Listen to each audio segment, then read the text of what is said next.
was going to die. قضينا 10 أيام بالماء. I thought about my family the whole time.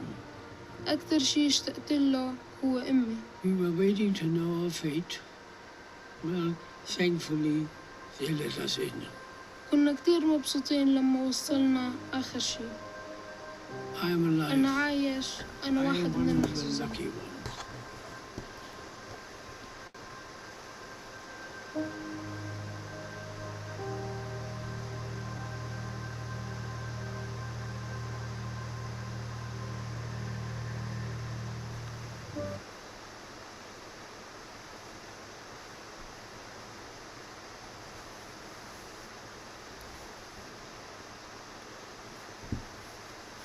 As we begin our afternoon formalities, it seemed fitting to go back to a key moment in the life of Rabbi Harry Martin Jacobi, who I knew a lot better as Dad.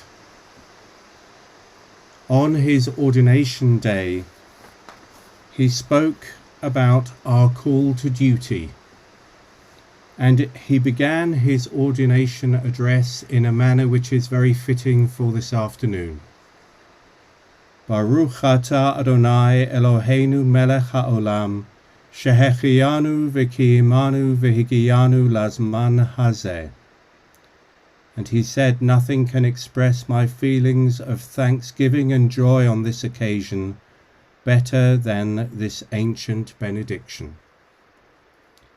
He went on to thank many people who had helped him on his journey, and above all, Miss Lily, who has always been to me a wonderfully helpful and loyal friend in need and in deed.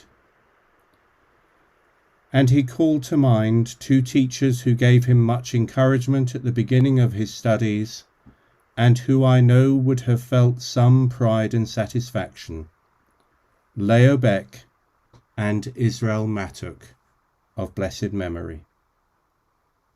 Their example of great learning, piety, humbleness, and service will always be before me.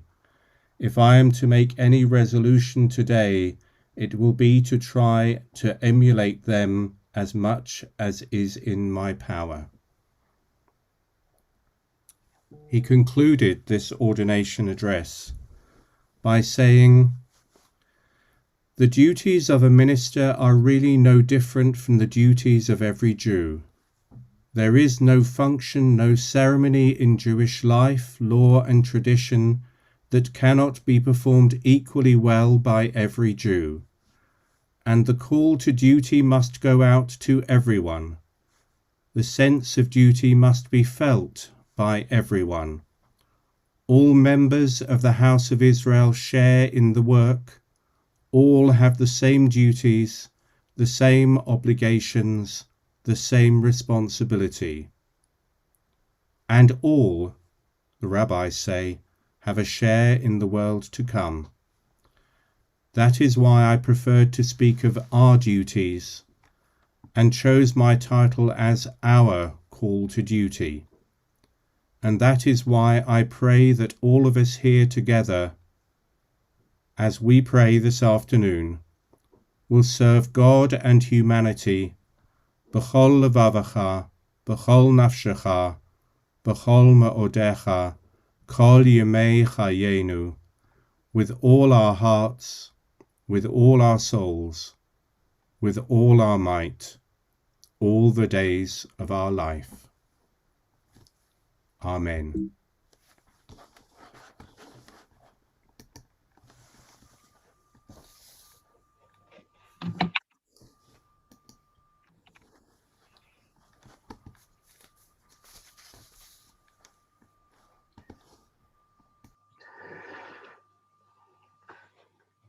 Shalom and welcome to our first Rabbi Harry Jacobi Memorial Lecture. We are very lucky on that day, especially on today, with COVID-19 lockdown, that we've been forced to have the meeting from the warmth and comfort of our own homes. And this enabled us to gather virtually rather than fight the snow. There is a saying of Rabbi Joshua ben Perachia in the Mishnah, Tractate Avot, Aseh lecha rav ukne lecha chaver, vehevei dan et kol ha'adam lechaf zchut. Find yourself a rabbi, acquire yourself a friend, and judge every person in their favor. This verse is a good reflection of Rabbi Harry Jacobi's life and character. This week's Torah portion is Beshalach, the story of the Exodus from Egypt and the Song of the Sea. Rabbi Jacobi's experience, his own salvation, exodus, and arrival to the Promised Land. Harry was born in Berlin in 1925. And I recall when we commemorated the 70 years of the Kristallnacht at SPS, Harry stood at the end of the service and told us of his own account of the events. It moved the story from another distant historical memory, from old black and white films, to the first-person account of a young teenager grappling with the harsh reality of his time. Harry left to Holland a few months after Kristallnacht, and from there arrived in the UK with the Kindertransport. Immediately after the war, he served as a driver in the Jewish Brigade, where he had his contribution to both the British Army and to the formation of the future state of Israel.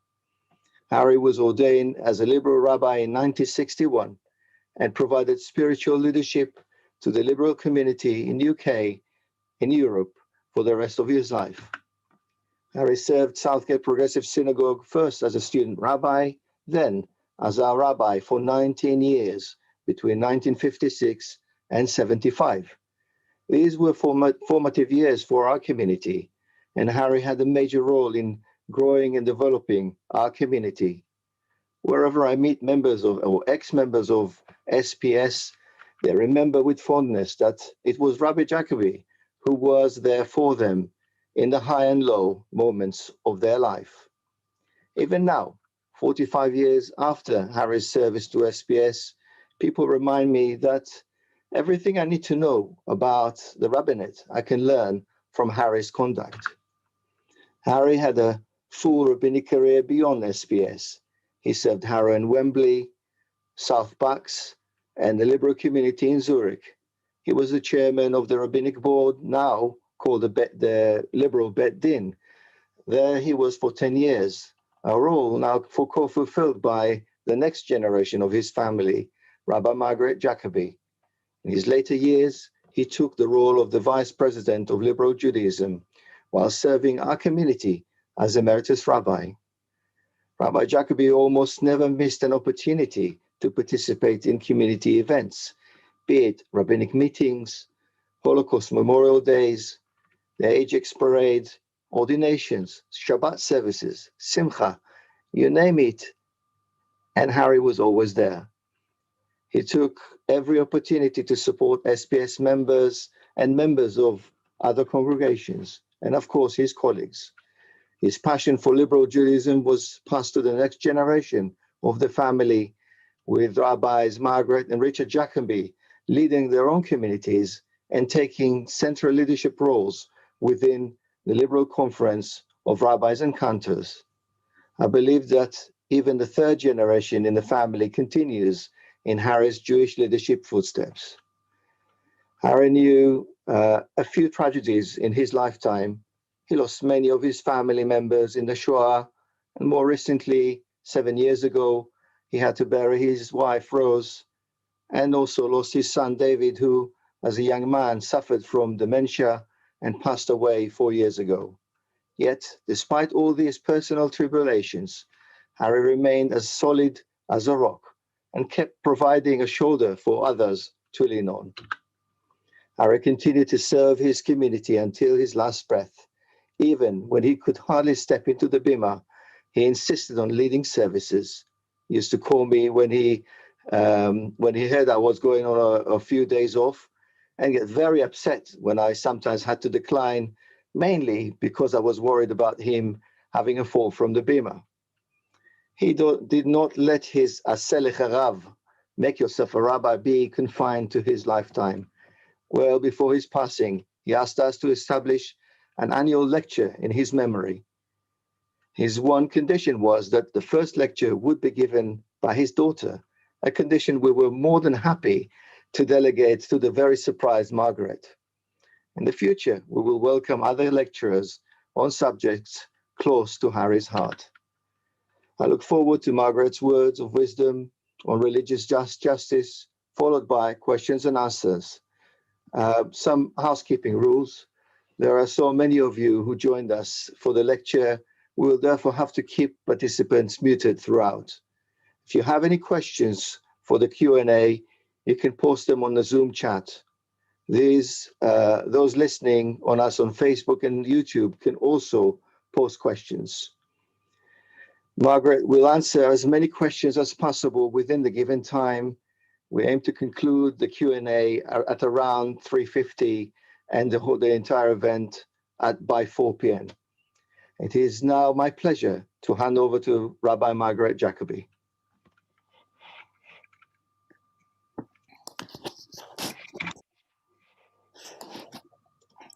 Thank you, Yuval, for those beautiful words, and to Richard too. It is a huge privilege to be giving this lecture. And as you've heard, Dad told others, but he didn't tell me that he wished me to give the first lecture in his memory. Perhaps he thought I'd talk him out of it, and he might have been right, because it feels a huge responsibility. But knowing his wish, I felt I couldn't refuse. And to tell the truth, I'm also glad to be able to pay tribute to the father that Richard and David, who we continue to miss so much, and I also admired. We're indeed fortunate to have had two such wonderful parents. As you may know, I recently marked the 50th anniversary of my bat mitzvah and read for the sermon by John Rayner. He remained a great mentor of mine, and he gave this sermon on that occasion. What I didn't read then was this part of the sermon. You are a lucky girl, because you've grown up in a Jewish home of the best kind, where Judaism is not only talked, but lived, a home filled with the beauty of holiness and the warmth of love.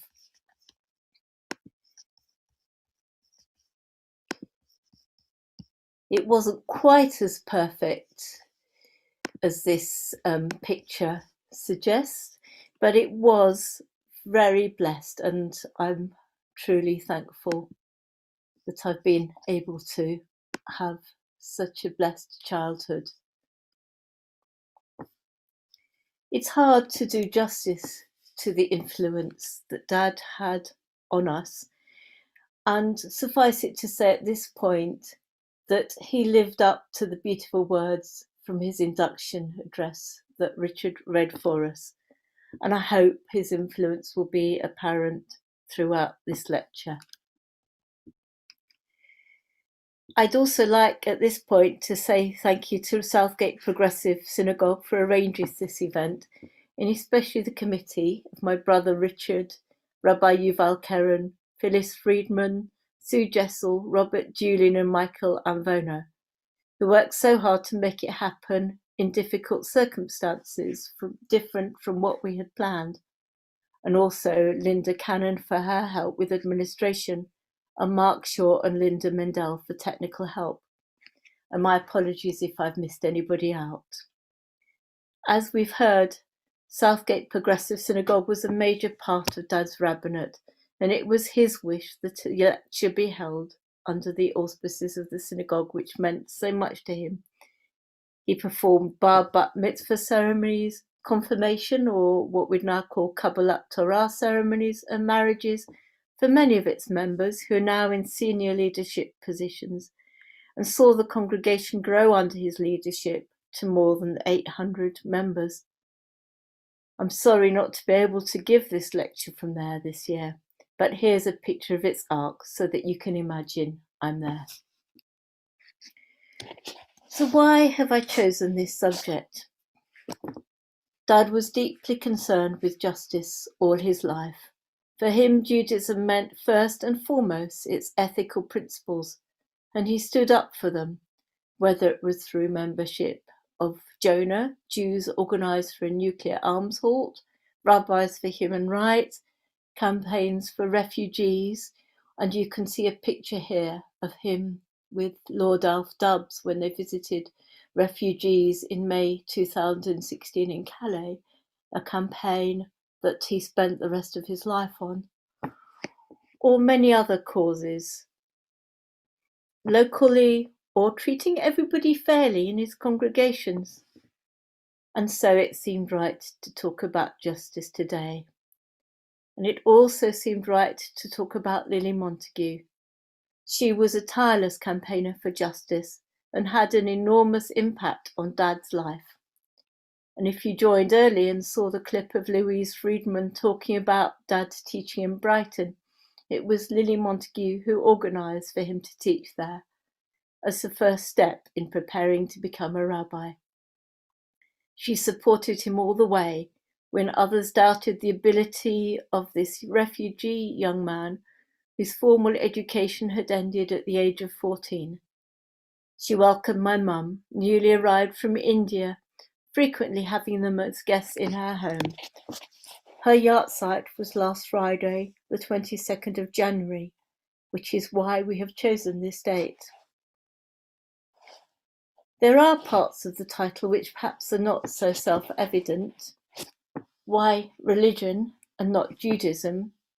It could have been either, but a concern for justice, of course, goes beyond Judaism. Lily Montagu was a pioneer of interfaith work, a founder of the London Society of Jews and Christians, and saw beyond Judaism to unifying aspects of all religion, including a concern for justice. Dad, too, was committed to interfaith work and was a founder of the Southgate branch of the Council of Christians and Jews. And of course, the Hebrew Bible forms the basis for much of Christian as well as Jewish thinking about justice. Whilst I will focus on Judaism, some of what I say will also reflect religion in general. Why Leviticus, which was possibly Dad's least favourite book of the Bible, except for chapter 19, of course, which he made sure that Richard read for his bar mitzvah. I could have started with Genesis, where right from the beginning of our Torah, questions of justice emerge from the stories, or the laws in Exodus or Deuteronomy, which prescribe what is needed for a just society, especially Deuteronomy, with its ringing call, justice, justice shall you pursue. It's not just the alliteration with Lily, although that played its part. Leviticus 19 is indeed foundational to justice, and that's where I start my journey of exploration. Time does not allow me to make an extensive survey, so I'll make just one stop on the way to Lily Montagu, and that is with the Babylonian Talmud, which interestingly is roughly halfway in time from the book of Leviticus to Lily Montagu, depending on how you date Leviticus, which possibly was compiled around the 6th century BCE, and the Babylonian Talmud, which for convenience now I'll refer to just as the Talmud, which was compiled around the 7th century CE or later. Let's start our journey with Leviticus and the passage that is known as the Holiness Code and is at the heart of our Torah. It begins, speak to the whole Israelite community and say to them, you shall be holy, for I, the Eternal One, your God, am holy. And then it elaborates what it means to be holy. In our liberal movements, we emphasize the ethical commandments, but it must said there is much in between the verses I quote, which is rather different, like don't let cattle of different kinds mixed, and don't wear shatnez, a mixture of wool and linen, for example. But it does contain laws which are of enduring value. For example, these laws form the basis of giving a fixed amount of your income, leket and peah, to the poor. When you reap the harvest of your land, you shall not reap all the way to the edges of your field, or gather the gleanings of your harvest. You shall not pick your vineyards bare, or gather the fallen fruit of your vineyard. You shall leave them for the poor and the stranger. I am the Eternal One, your God.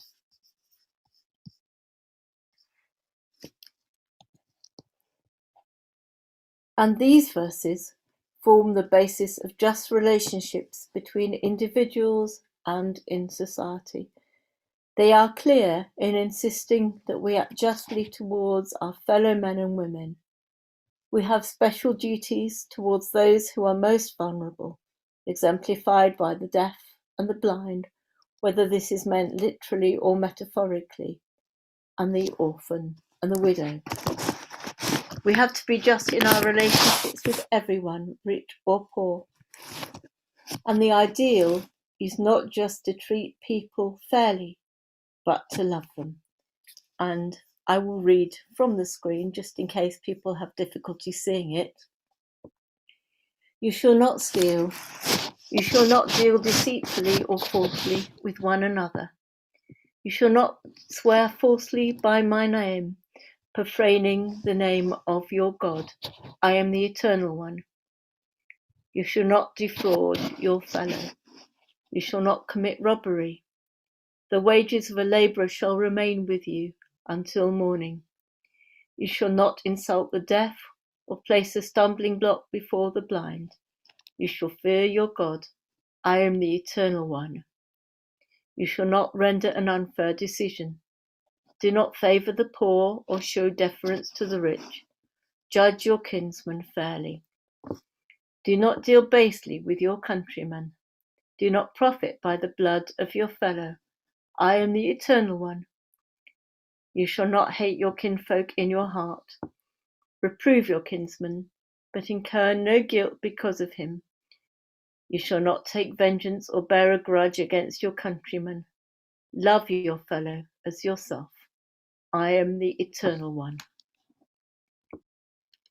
Later, it is made clear that not only our fellowship citizens should we love, but also the stranger, or someone who is not well known to us and is not settled amongst us. This is one of many exhortations to care for the stranger, because we were strangers in the land of Egypt. And it's something that Dad knew only too well in his life, being persecuted in his homeland and coming to this country as a stranger. This recognition that everyone deserves to be treated as we would wish to be treated, that everyone is entitled to equal treatment simply because they are a human being like us, comes to be expressed in Hillel's golden rule. What is hateful to you, do not do to your fellow human being. When a stranger resides with you in your land, you shall not wrong him. The stranger who resides with you shall be to you as one of your citizens. You shall love him as yourself. You shall not, for you were strangers in the land of Egypt. I, the Eternal One, am your God. You shall not falsify measures of length, weight, or capacity. You shall have a just balance, just weights, a just ephah, and a just hin. I, the Eternal One, am your God, who freed you from the land of Egypt. You shall faithfully observe all my laws and all my rules. I am the Eternal One. But Leviticus goes much further than this. In its vision of justice, it is radical. You shall count off 7 weeks of years, 7 times 7 years, so that the period of 7 weeks of years gives you a total of 49 years. Then you shall sound the horn loud. In the 7th month, on the 10th day of the month, the Day of Atonement, you shall have the horn sounded throughout your land. And you shall hallow the 50th year. You shall proclaim release throughout the land for all its inhabitants. It shall be a jubilee for you. Each of you shall return to his holdings, and each of you shall return to his family. That 50th year shall be a jubilee for you. You shall not sow, neither shall you reap the aftergrowth of the harvest, or harvest the unclean vines, for it is a jubilee. It shall be holy to you. You may only eat the growth direct from the field. In this year of the jubilee, each of you shall return to his holding.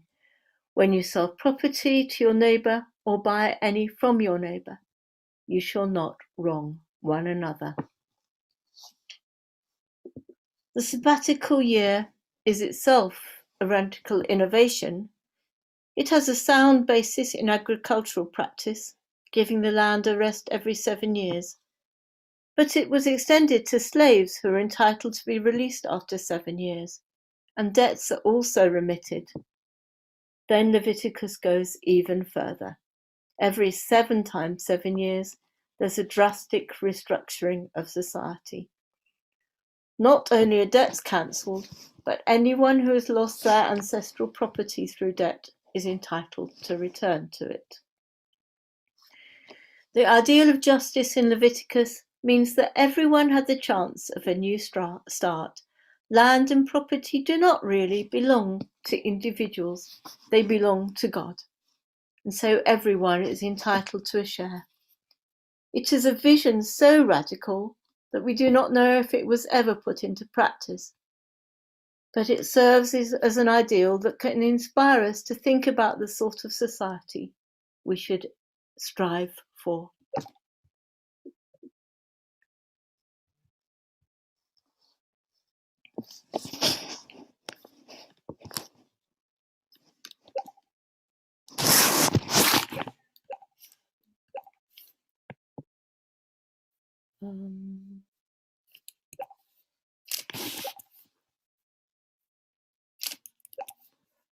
My keyboard has just stopped responding.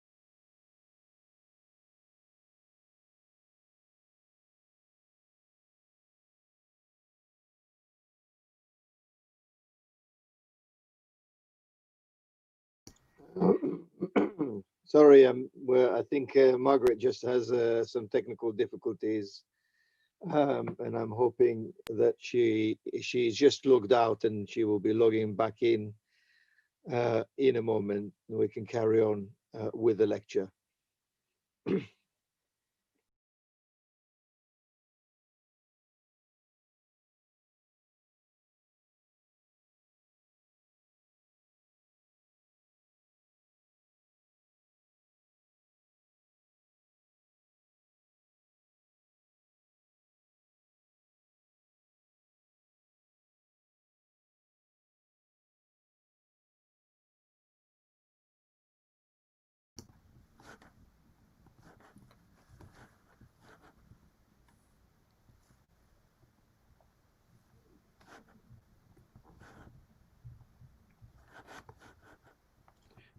I suggest that while we are waiting for Margaret to come back, we'll just put the slides. I don't know if Richard, you can do it. Put the slides back while we wait for her. Oh, here she is. She's joined. So there we go. Just give her a moment to settle back in, perhaps, shall we? Yeah.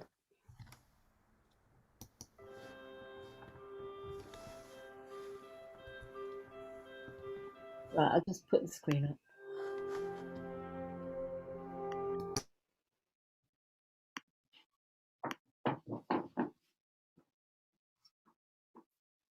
Is the screen back up? Okay, is the screen back up? Yes, it is. You just need to make it into a presentation, I think. Okay, that should be it. Yes? That's it. Yes. Lovely. Thank you. I've no idea what happened, but hopefully it'll be okay now.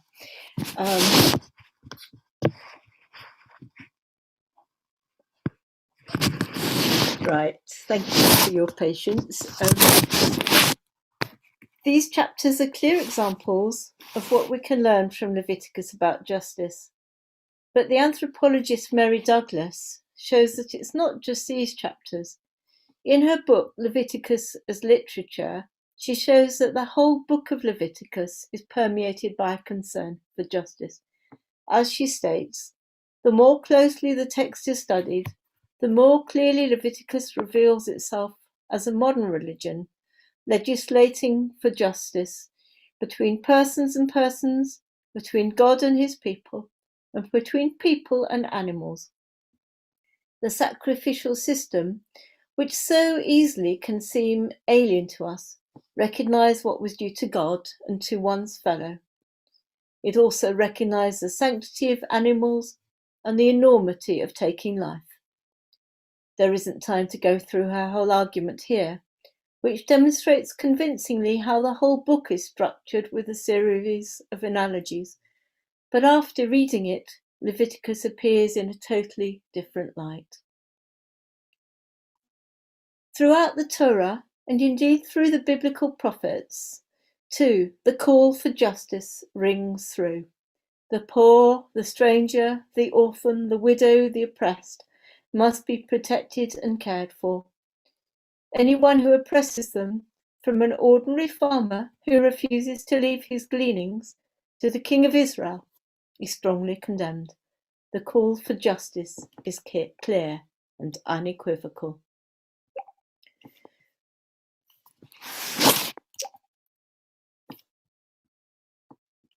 My computer's not working again.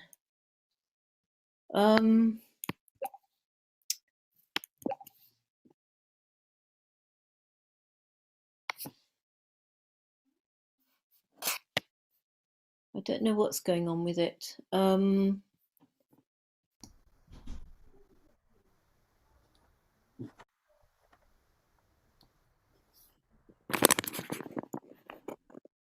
Right, am I still on Zoom? We can You still are, hear yes. you, Margaret.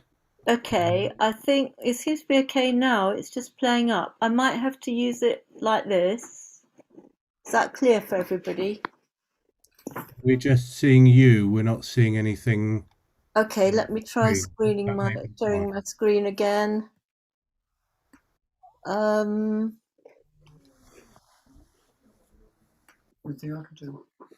Do you want to work without the screen sharing, perhaps? And Well, I think if I work with it like this, it should be able to. Let's carry on a bit longer. I don't know what's happening, but can you see the screen now? Yes. Okay, we'll hope it keeps on working. So I'll carry on in the hope that it will. And as I was saying, justice isn't always unequivocal. That's where the Talmud comes in. And we'll jump forward about a millennium now to a very different type of literature, the Babylonian Talmud.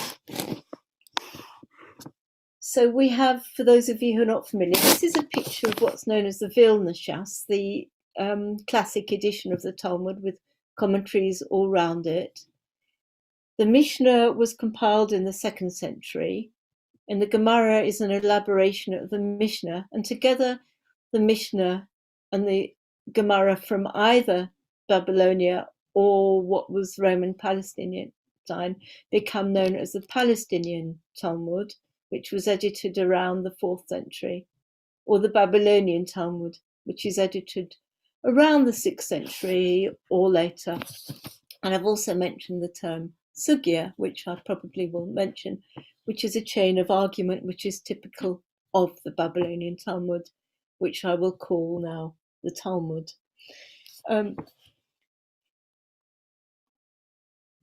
Unlike the Torah and the Mishnah, which for the most part state laws without explanation, the Talmuds argue about them. So even the Mishnah begins to discuss the complexities of justice. And we'll take this classic example, the beginning of Tractate Bava Metzia, which deals with financial justice. And it says, if two people take hold of a garment and one says, I found it, and the other says, I found it, and one says, it is all mine, and the other says, it is all mine, then one should swear that not less than half belongs, and the other should swear that not less than half belongs. Some might see this as quibbling over a hypothetical case, or as a dry legal discussion. But I remember vividly that it was discussed at a shiur by a member of Rabbis for Human Rights, and they asked what we would make of it if it said, two who take hold of a land. How do we deal with two competing claims? What if both Jews and Palestinians lay claim to the same land and swear it belongs to them? Suddenly, this conflict of justice becomes very real.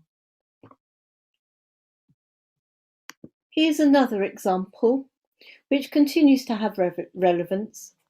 How do we compensate somebody if they're injured? In the Talmud, we have a discussion exactly about this.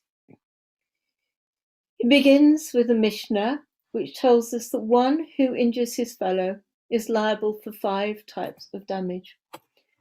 Depreciation, which we understand as loss of earnings, pain, healing, which again is discussed and interpreted as medical expenses, loss of time, and shame. And the Gemara goes into more detail. Healing, it says, the one who injures him is liable for his healing. And our rabbis taught, if pustules arise as a result of the injury and the wound breaks down, he is liable to pay for his healing and liable to pay damages for his loss of time. Rabbi Judah said, even if they are a consequence of the injury, although he is liable to pay for his healing, he is not liable to pay damages for his loss of time. But the sages, as always in the Talmud, we have a disagreement.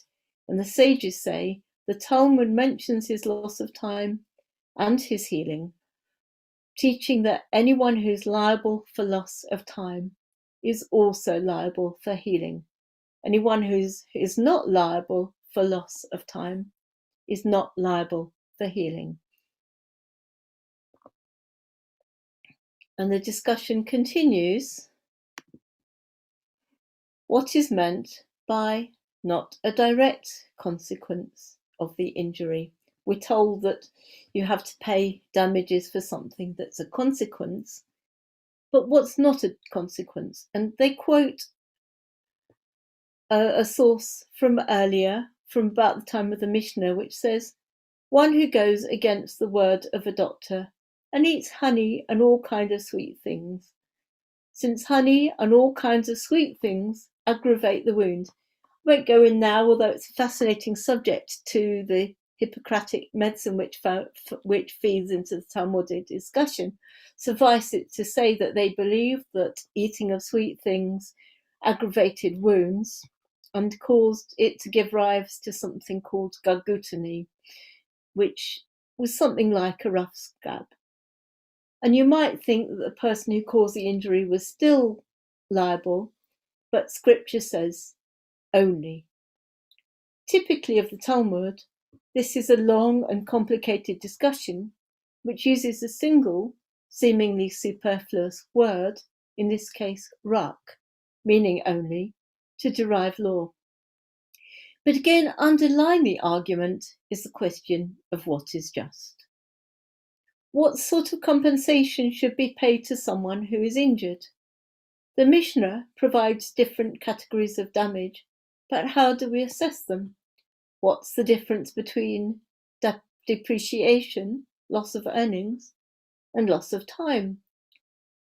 How do we measure pain when we know that two people with similar injuries can experience pain very differently? And what about medical costs? What if the person develops further complications because he or she doesn't listen to medical advice? Does the person who caused the injury still have to pay? I'm sorry, I'm not going to give you the answers. I'm just going to leave these questions hanging because, as with so much of Judaism, it's the questions that are important. One more example, this time about taxation. Rabbi Elazar inquired of Rabbi Yochanan, when the residents of a city collect money to build a wall, that's to say to protect the city from invaders, is the tax levied according to the number of people in the city, that's to say according to the number of people in each household, a sort of poll tax, or according to their means? Rabbi Yochanan said to him, they collect according to means. And Elazar, my son, you shall fix this rule firmly in your mind. Some say that Rabbi Elazar asked Rabbi Yochanan, when they collect money to build a wall, do they collect based on the proximity of the houses to the wall, so that those people who live closer to the wall pay more? Or perhaps they collect according to his means? Rabbi Yochanan said to him, they collect based on the proximity of the houses to the wall. And Elazar, my son, you shall fix this ruling firmly in your mind. In other words, the proximity to the wall was the benefit that somebody would derive from having the wall there to protect them. So what is a fair means of taxation? It's an issue which I think it's fair to say has not yet been solved. Is it dependent on income? Many of us would agree that it should be. But should it be based solely on income? What if someone derives no benefit? Do they still have to pay? This is, of course, the argument that is sometimes given. For example, if they send their children to private schools, and I hope I'm not treading on any toes here, should they get tax relief, or should they still have to make the same contribution to tax which is used to fund state schools? I might think, and I have to say I do, that everyone should contribute for the benefit of the many. But there is an argument which is equally based in some theories of justice, that people's contribution should be based on the benefit they derive. The Talmud seems, in the end, to conclude that there should be a combination. Tax should be based on income, but it should also be based on benefit. The Talmud has elaborated on the laws of the Torah and the Mishnah. It has uncovered the complexities of reality. Justice is not always straightforward and unambiguous. The Talmud examines justice from all aspects: worker and employer, injurer and injured, rich and poor. Ultimately, though, the Talmud is not neutral. This shines out most clearly in the aggadah, the non-legal aspects of the Talmud, the stories. Just a couple of stories, this one from the Palestinian Talmud. A potter delivered some pots to a carter, who then broke them. The potter took away the carter's cloak. The potter went to Rabbi Josi, who said, "Walk in the way of the good." And so the potter went and returned the cloak to the man. Then Rabbi Josi said to the potter, "Did you pay the man his hire?" He said, "No." Then said the rabbi, "Keep the paths of righteousness." So the potter went and gave the man his hire. The potter might have incurred loss because his pots were broken, but even so, he was not entitled to keep a garment taken in pledge or delay the payment of a wage. These laws of the Torah must be followed in order to protect those who are dependent on us, even if we have suffered loss. Whatever the halakha says, it is not meant to be adhered to strictly. If the strict halakha means someone who is vulnerable suffers, then they should be protected. And one final story from the Talmud. A rabbi was taking his maidservant to court for some misdemeanor. His wife said, "I'll come with you." "It's all right," said the rabbi, "I don't need help." "No," she said, "but your maidservant does." And now I'll move forward again by more than 1,000 years to the final point in our journey with Lily Montagu. For those of you who are less familiar with her story, I'll begin with some brief biographical details. This is a picture of Lily Montagu in her later years. She was born on the 22nd of December 1873, and when she was 15, and she was born to Ellen, and she was the sixth of 10 children of Ellen and Samuel Montagu, the Viscount Swaythling. It was an Orthodox upbringing, but at the age of 15, she began questioning Orthodox Judaism. At the age of 17, her lifelong work of service began when she started children's services and evening classes for working girls with her sister Marion, who was her constant companion and help. Just 2 years later, at 19, she founded the West Central Club, which she's worked with for the rest of her life, influencing generations of young girls.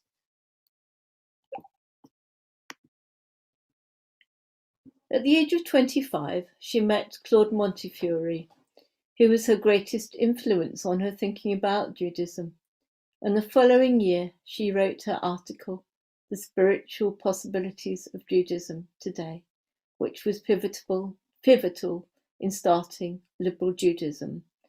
And in 1902, with Claude Montefiore, and Israel Abrahams, she founded the Jewish Religious Union. And in 1918, she preached for the first time at the Liberal Jewish Synagogue. You can see her here in later days with Israel Matek, who of course was the first rabbi of Liberal Judaism, and with Rabbi Lehrbeck. And here she is with Rabbi Lehrbeck again, and with Martin Buber. In 1926, she took the initiative in founding the World Union for Progressive Judaism, for which she was secretary for 30 years. And in 1928, she preached in a synagogue in Berlin, the first woman, it's believed, of any faith to do so. After the Second World War, she supported the work of rebuilding Judaism in continental Europe. And it was at the 1949 World Union Conference that my father met her, and she began to support him on his journey to the rabbinate. She continued to campaign and work tirelessly until her death on January the 22nd, 1963. Just a few days before, she had fallen in the snow, going to visit somebody in need.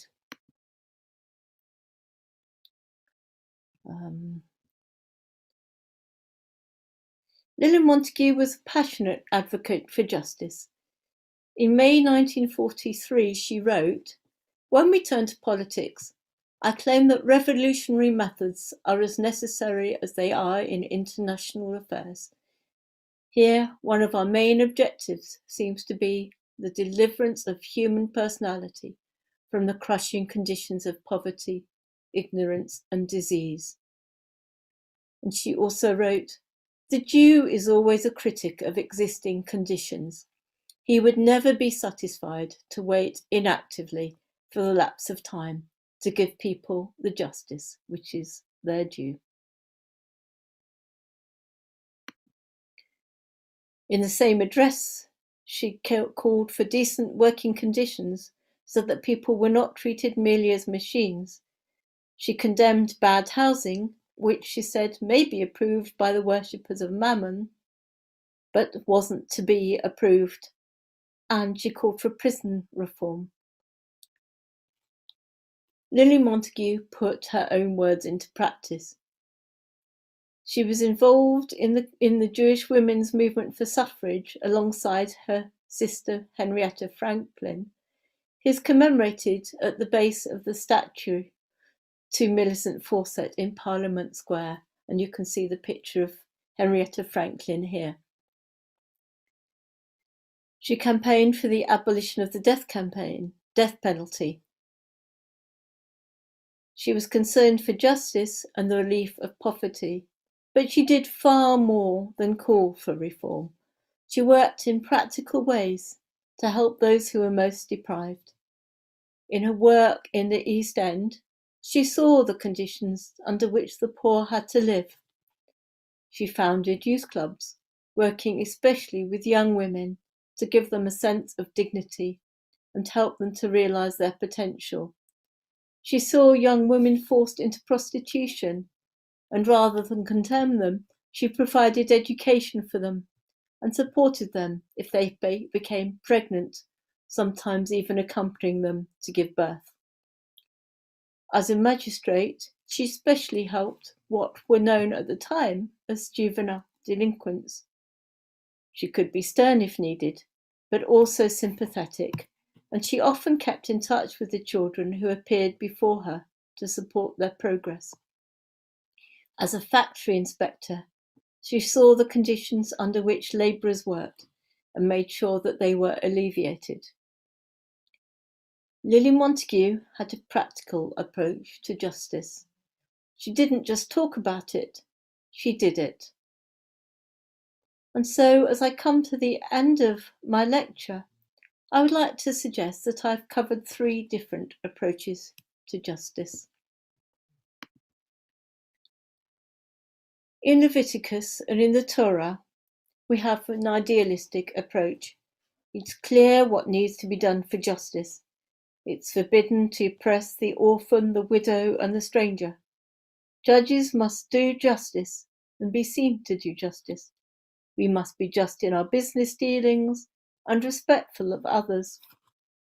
More radically, we must make sure that every 7 years people are given a new start, and every 50 years there's a radical redistribution of property so that everyone has a chance. The Talmud sees things in a more complicated way. Justice is not always straightforward. Rights sometimes conflict.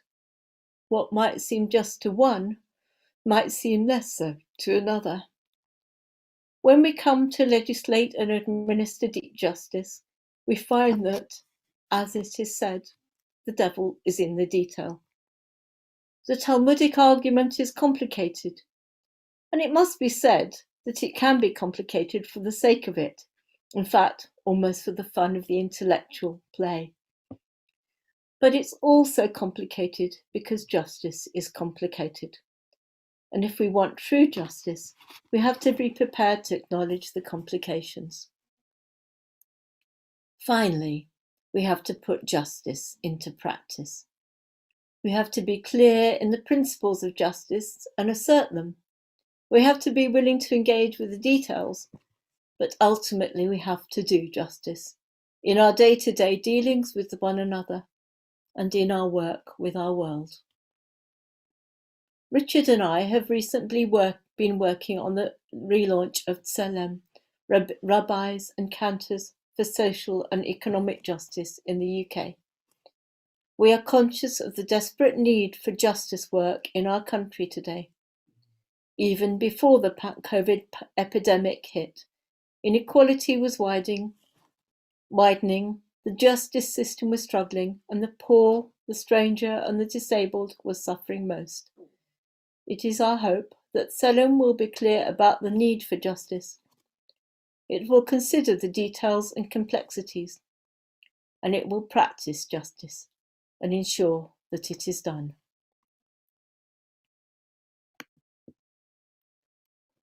I began with words from Rabbi John Rayner, who, like my father and Lily Montagu, believed passionately in justice.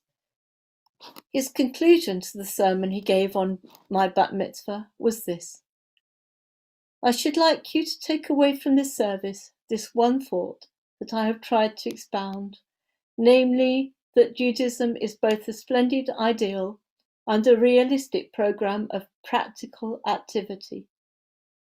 Judaism is a dream, but it is also a deep conviction that the dream can come true and a firm resolve to make it true. He ends with a quotation from Theodor Herzl, which is particularly appropriate because the school that both my father and John Rayner attended was named after Herzl.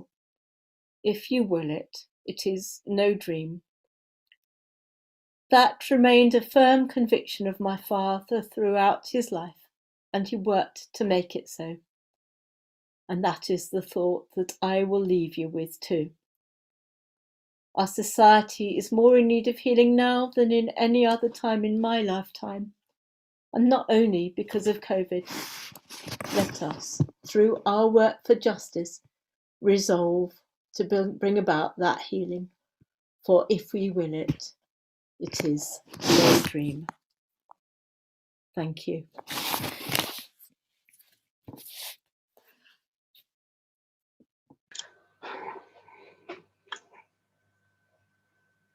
Thank you very much, Margaret.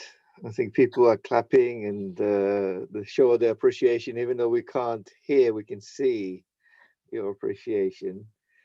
I just wanted to, there are, so far I've received mostly questions for myself, but you're very welcome to post any questions on the chat that will get to Margaret. So I'm going to ask my questions first. And my first question really connected a little bit to when you spoke about your father and justice. What was your father's attitude towards Israel and Zionism in maybe early? I know that maybe we'll divide it in before the establishment of the state and later, and has it changed over time? I think my father was a passionate I think my father was a passionate Zionist, and I think that goes all the way back to being at the Theodor Herzl Schule, where they learnt Zionist songs. I remember him mentioning the Teres Zakna, a song of the early Zionists. And he really, if he hadn't become a rabbi, he would have gone to Israel. He was planning to go to Israel when he went to the conference in 1949 and decided to become a rabbi instead and to help to rebuild Judaism. He wasn't an uncritical Zionist. I think in later years he was very saddened by many of the things that were happening in Israel. But he remained passionate in support of Israel. It's so lovely that somebody from the Lebeck Centre in Haifa is with us today, because he always supported the school there. And he supported Judaism, liberal Judaism in Israel. So very much a Zionist, but not an uncritical Zionist. You're muted now, Yuval. Right. Just to say that, of course, there are others in Southgate who really join Harry Jacobi with the passion towards Israel, and especially towards the Lebeck Center in Haifa. And that continues until today. There are some who are still involved. So my next question is, how do the laws of justice in the book of Leviticus inform your own work as magistrate? Oh, thank you. First and foremost, and part of magistrate training too, is to be unbiased. It's very easy to be biased in all sorts of reasons, and really we're trained to be very aware of our biases. And Leviticus, I think it's such a difficult but important principle, do not favor the rich or the poor, but to keep your mind open, and always to be aware that justice, must be seen to be done, and you must approach it neutrally. So I think that's the most important thing I'd take from it. But of course, it is about enforcing that other people adjust to, and trying to see that justice is done, not just to do justice, but to see to be doing justice. Thank you. Now, I can't see any other questions unless I'm missing something or one of my co-hosts can see something. In that case, I am going to unmute people just for a moment so that we can show our appreciation, and then we'll come to the conclusion. I have somebody's raised their hand. Basil Harewold has raised his hand. Right. So I'm going to unmute so you can ask the question. Margaret, you're now working as a JP, and I feel very uncomfortable now, having heard your lecture, in my work as a judge.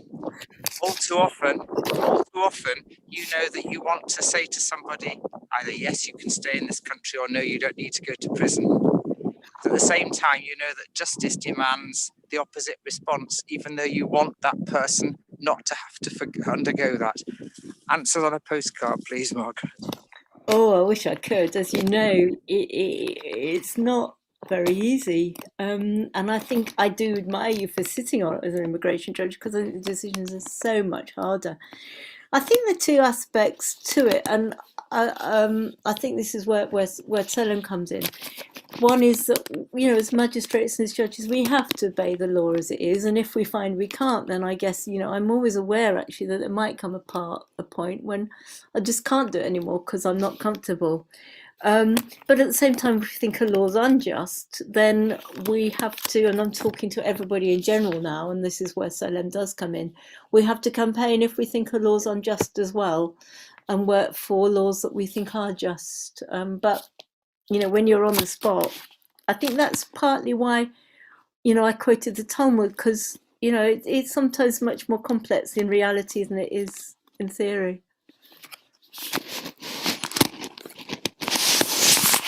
The next question I have: what is the most pressing issue for today, and what can we take away as an action for today's lecture?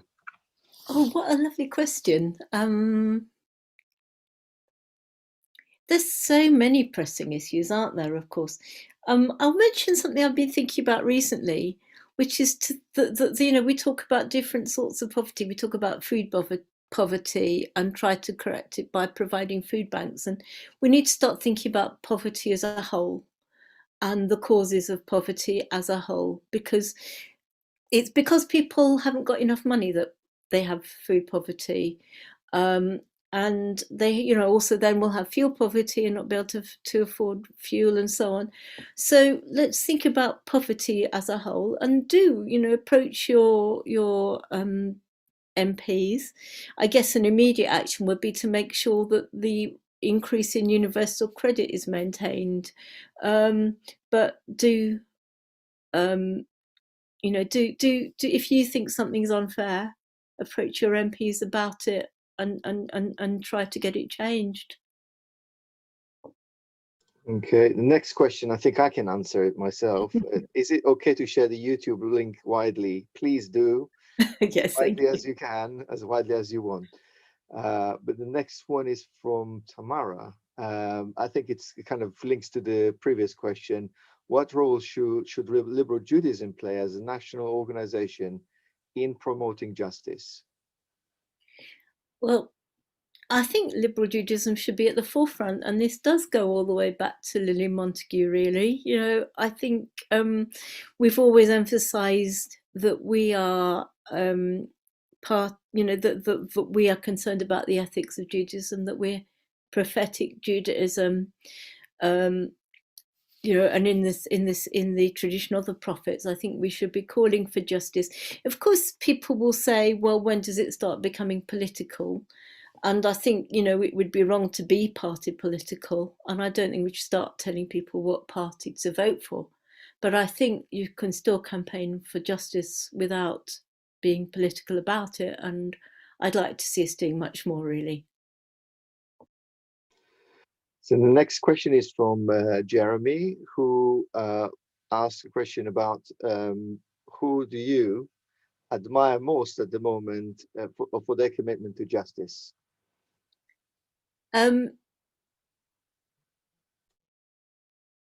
I think I'm really inspired by young people, and two of my particular heroines, different sorts of justice, but I think it comes under the heading of justice, are Greta Thunberg and Malala Yousafzai, who,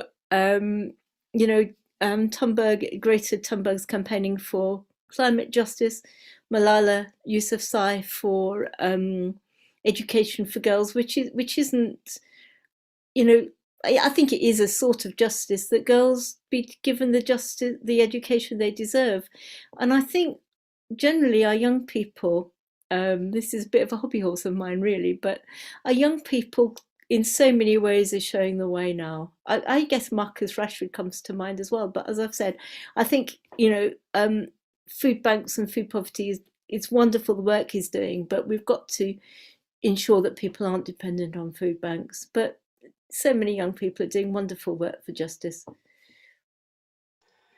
There's a question from Sybil asking you to expand on the plans for Tselem and any particular campaigns that you're planning to launch. Thank you, Sybil. Well, at the moment, we are looking for rabbinic fellows for Tselem, and Sybil will hear much more about that soon, who will have special program to work as social justice campaigners, and we really want to work with them to choose particular campaigns, and also to work with Charlotte Fisher, who's founding a Jewish Centre for Justice. And there is what we want to do when we pick a campaign, and I think this is where the details come in, is not just a broad campaign. Obviously we want justice, but something that will work. So we haven't decided exactly what we're going to be what specific issues, but we want to look at campaigns that will focus. For example, we had a housing campaign last year that focused on ensuring that people on benefits could find rental housing. So specific goals like that. So that's how we plan to be working. Yeah, and the question from Ruth, how does justice relate to the values of truth and goodness? So I think really truth and justice go hand in hand. Justice demand that we see the truth, the reality of situations, and that we look for the truth and pursue it as we pursue justice. Goodness is a really interesting one, because goodness also includes kindness. And in terms of truth, there's some very interesting, Richard did a lovely Linwood session actually a few years ago about truth and kindness. And sometimes you have to hide the truth or soften the truth in order to be kind. And I think kindness trumps.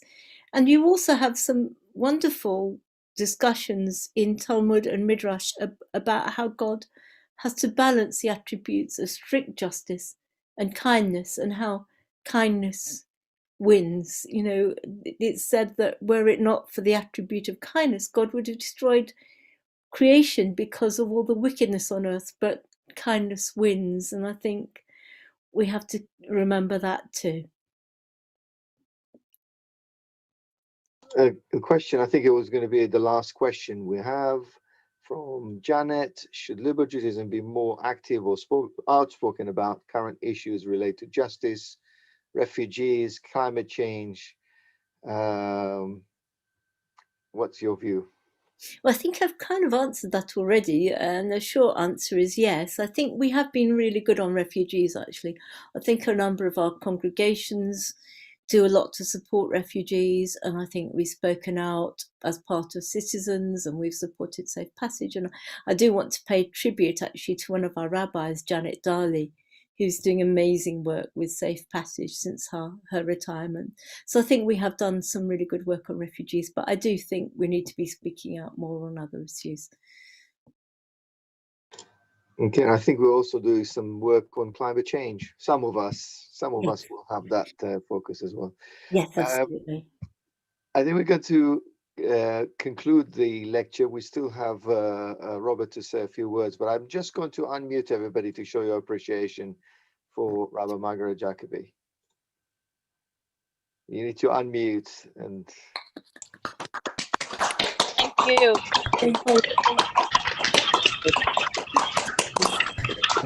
Thank you, Margaret. Thank you so much.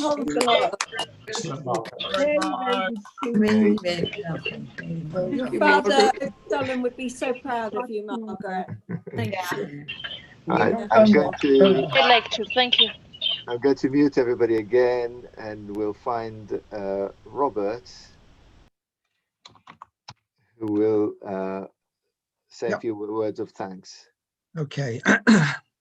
Good afternoon, everybody. Wow, what do you say after all that? Anyway, I'll do my best. I feel privileged to be given the role of closing the inaugural Harry Jacobi's memorial lecture. He was a man who I respected and greatly admired, as did everyone who knew him. We shall never see the like of him again. My wife Frida and I are indebted to him, as he officiated at our wedding 50 years ago and was also involved in our first granddaughter's baby blessing. I now have to wind back a few years to 2010, when I was serving one of my terms as chairman of the synagogue. Harry phoned and said that he had a proposition for me to consider. His proposal was that at some time in the future at SBS, we would stage an annual memorial lecture in his name. I told him it was a wonderful idea and would put it forward at the next council meeting. In today's parlance, it was a no-brainer, as it was unanimously agreed to go ahead. I spoke to Harry, who said he was very happy that the event would one day take place, but he had one requirement, which has already been said today, as he wanted his daughter Margaret to be awarded the honour of giving the first lecture. He knew without a doubt she would rise to the occasion, and this afternoon has showed how intuitive Harry had been, as his long-awaited aspiration came to fruition. For me, and I'm sure many others at this afternoon's lecture, it has been a learning curve. To listen to Margaret, beginning with Leviticus, the third book of the Torah, and concluded with the writings of the indomitable Lily Montagu and her influence on Liberal Judaism. Despite one or two slight glitches, Margaret spoke with wisdom, eloquence, and insight, painting a fascinating picture of religion and justice, two principles that have been always joined together in harmony. I am sure everyone will agree with me that even though Rabbi Jacobi is not with us in life, he is with us in spirit, and will be very proud of his daughter Margaret's magnum opus.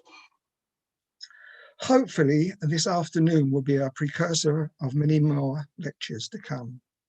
To paraphrase the words of Winston Churchill, this is not the end, it is not even the beginning of the end, but it is the end of the beginning. I hope I got that right way, Margaret. Thank you so much, Margaret, for a short period in time in these dark and difficult days, you have brightened our lives. In conclusion, the thought occurred to me, Margaret, as a lady of many, many talents, and if you are a football supporter of your local teams, I think your next lecture should be the history of either Birmingham City or Aston Villa, and I think that would be a great lecture for you to consider. Are you one of those teams, either of those teams? You know, they asked me at my interview for Birmingham, and I had to say, actually, no, I support Manchester United. And of course, no. Today's a big day because my son supports Liverpool and Manchester United is playing Liverpool. Okay, all right, I'll move swiftly on. Okay, thank you for that. Anyway, thank you all for sharing this auspicious occasion. And COVID-19 permitting, next time we will all meet in our synagogue with another articulate speaker, the second Rabbi Harry Jacobi's annual memorial lecture.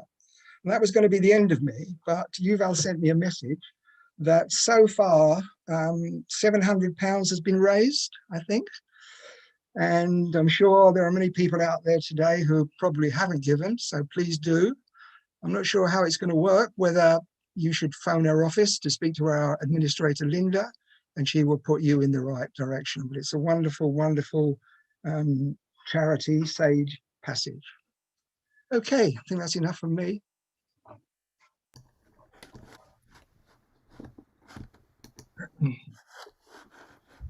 I'll just put into the chat for those who are on Zoom that they can donate through Just Giving. The link is in the chat section there. And if you're watching on stream, then do go to Just Giving and put in Harry Jacobi and it should take you to the correct page. Thank you very much, Bob, for your kind words. Thank you, Margaret, too. Keep learning from my big sister. And thank you, Richard. I'm so glad we could be doing this together. And thank you for the 143 people who joined, or boxers who joined us on the Zoom, and a few more on YouTube and Facebook. And hopefully we'll see you next time at Southgate Progressive Synagogue, God willing.